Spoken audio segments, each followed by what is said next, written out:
મારા વાલા દર્શક મિત્રો, આ રક્ષાબંધન આવે ને મને ગભરામણ શરૂ થઈ જાય છે. મારે સગી બેન એકે નથી, પણ રક્ષાબંધનને દિવસે કોણ જાણે ક્યાંથી બહેનોના રાફડા ફાટી નીકળે.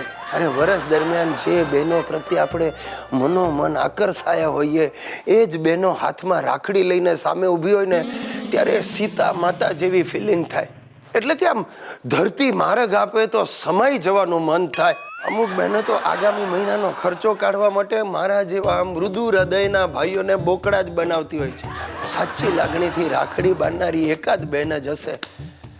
આ વખતે તો નક્કી જ કર્યું છે કે રક્ષાબંધનને દિવસે ક્યાંક ગાયબ જ થઈ જવું. મારા દાદાને જબરી આદત છે, રક્ષાબંધનને દિવસે વહેલી સવારે નીકળી પડે સોસાયટીમાં, સુંદર યુવતીઓને બૂમો પાડી પાડીને કે ચાલો ચાલો ચાલો તમારા ગિરીશભાઈને રાખડી બાંધવા ચાલો. હવે મારે રાખડી ના બંધાવી હોય ને પેલીને ના બાંધવી હોય તો પણ દાદાજી રાખડી બંધાવડાવીને જ જંપે. ગયા રક્ષાબંધનને દિવસે અમારી ઓફિસના સુપર્ણાબેન અમારા ઘરે પહોંચી ગયા. જોકે સુપર્ણાબેનનો દેખાવ એવો છે કે આખો સ્ટાફ એમને સુપર્ણખાબેન કહીને જ બોલાવે છે. એ બટકી મને આવીને કહે કે ગિરીશભાઈ, મારો બ્રધર અદ્દલ તમારા જેવો જ હતો, 7 વર્ષે ગુજરી ગયો. હવે તમે જ મને કહો, 7 વર્ષનો એનો ભાઈ મારા જેવો ક્યાંથી દેખાય? છતાં ધરાર સુપર્ણા મને રાખડી બાંધી અને 351 રૂપિયા પડાવીને ગઈ. એ દિવસે બાજુવાળી રક્ષા પણ મને રાખડી બાંધી ગઈ. એનો વર જ એને આગ્રહ કરીને અહીંયા લઈ આવ્યો ને પરાણે રાખડી બંધાવી. કોણ જાણે એના મનમાં શું આવ્યું હશે, બાકી આવું બને નહીં. હશે, હવે શું કરીએ, આપણે ક્યાં રક્ષા જોડે વધારવું છે. આ તો 2 ઘડી મોજ મસ્તી કરી લેતા હતા, હવે એ પણ બંધ. બંધન રક્ષા બંધન કા, બીજું શું સાહેબો. આજકાલ આ મોબાઈલ સર્વિસ પ્રોવાઈડર કંપનીઓ એટલી ફાટી નીકળી છે કે માણસ મૂંઝાઈ જાય. ક્યાં જવું, કઈ સર્વિસ પસંદ કરવી, ગૂંચવાઈ જવાય. આ એક કંપનીએ છે ને કંઈક રાત્રે ફ્રી વાત કરવાની સર્વિસ બહાર પાડી ને મારી સુસલીએ ઝડપી લીધી છે. અરે દિવસ આખો સુસલી ઘોર્યા કરે અને રાત આખી એના બાપા સાથે, બા સાથે, એના ભાઈ સાથે ગપાટા માર્યા કરે. અને હું કાંઈ બોલવા જાઉં મને તો ગાંઠતી જ નથી. હમણાંની સવારે વાત કરતો અને એ પણ મારી સાથે ફોન પર જ વાત કરવાની.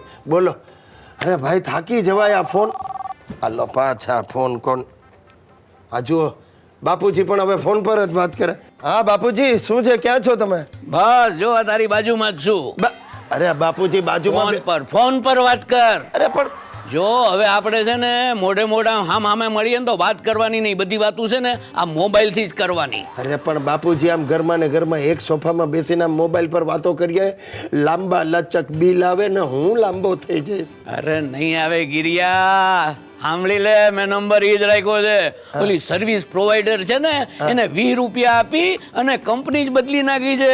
પૂછ કંપનીની સર્વિસ લીધી છે. હા ને તને ખબર છે આમાં છે ને આજીવન આઉટગોઈંગ ફ્રી છે. બોલ. અરે બાપા, આવી કઈ સર્વિસ હોતી હતી? આજીવન ફ્રી આપે ને કંપની ઉઠી જાય. તમે ફોન મૂકો બાપુજી. નહીં જો ગિરિયા, ફોન નહીં મૂકતો. અરે આપણે મોબાઈલ પર એટલી બધી વાતો કરશું કે ભલે ને કંપનીનું દેવાળું નીકળી જાય. અરે પણ આ બુચ કંપની વાળા આપણા મામાના દીકરા ભાઈ નથી, તે આખી જિંદગી મફતમાં વાત કરવા આપે? અરે આપે. અરે આપણે એગ્રીમેન્ટ સહી કર્યા છે. એમ? શું લખ્યું હતું એમાં? એ તો આખું અંગ્રેજીમાં હતું, વાંચે કોણ? તે એક રૂપાળી આવીને મને કે સર પ્લીઝ સાઇન. એટલે મેં કીધું શ્યોર, સહી કરી આપી, સર્વિસ ચાલુ. એમ? રૂપાળીએ કહ્યું ને સર્વિસ ચાલુ. મને થાય છે હું એ શિફ્ટ થઈ જાઉં બુચમાં. હે હા, તો હમણાં રૂપાળીને ફોન કરું, તું સહી કર નાખ. ને રેવા દે. અસલ આ મેસેજ ફ્રી થયા ને ત્યારથી લોકો સવારમાં ફોનો આવી જાય બધા મેસેજ. બાપુજી જી, તમે મારા ક્રેડિટ કાર્ડનો નંબર ત્યાં ફોર્મમાં લખાવેલો? તો શું કરે, તે મને થોડું ક્રેડિટ કાર્ડ અપાવ્યું? હવે તમને શું અપાવે? આ જુઓ મેસેજ આવ્યો છે, મારા એકાઉન્ટમાંથી 1 લાખ રૂપિયા બુચ કંપનીમાં ટ્રાન્સફર કર્યા છે.